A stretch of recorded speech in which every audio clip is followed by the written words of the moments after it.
Today we're going to take a look here at the soil pit in the cornfield where the plot tour was to be scheduled. So this is kind of a backup plan in case we get rained out.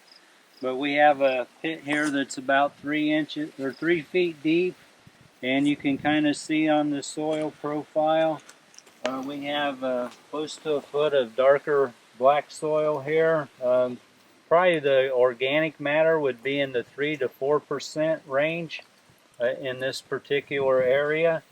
One thing we have seen on the biological program, fields that have been on it for 20 years or so in this area, we do have about 1% higher organic matter than the surrounding fields.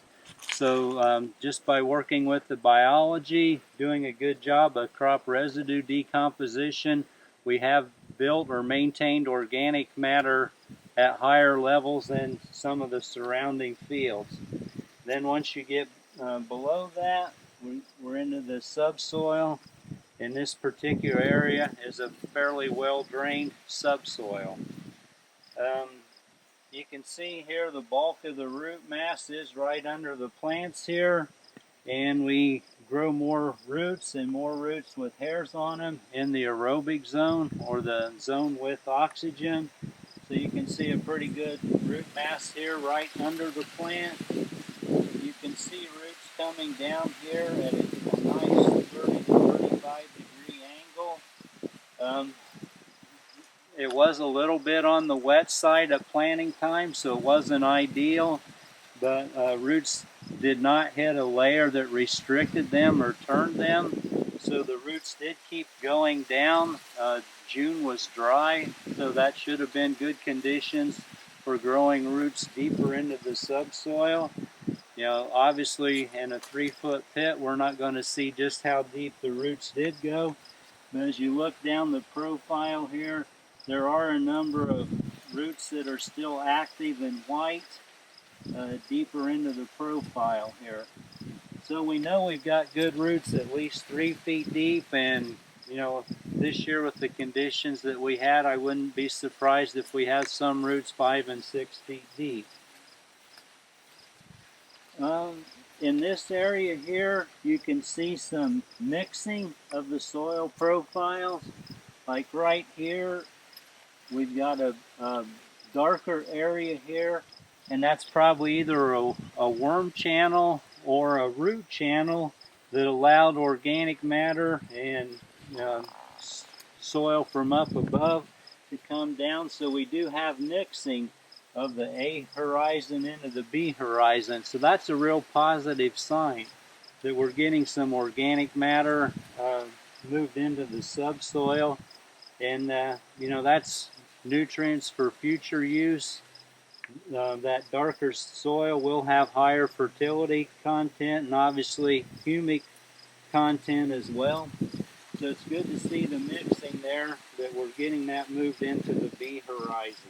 Well, here we are in the soil pit at the bean field, and it's, you know, similar soil type to where we were before, where we've got a foot or so of the darker soil on top, again in that 4% organic matter range, and then a fairly well drained subsoil beneath that.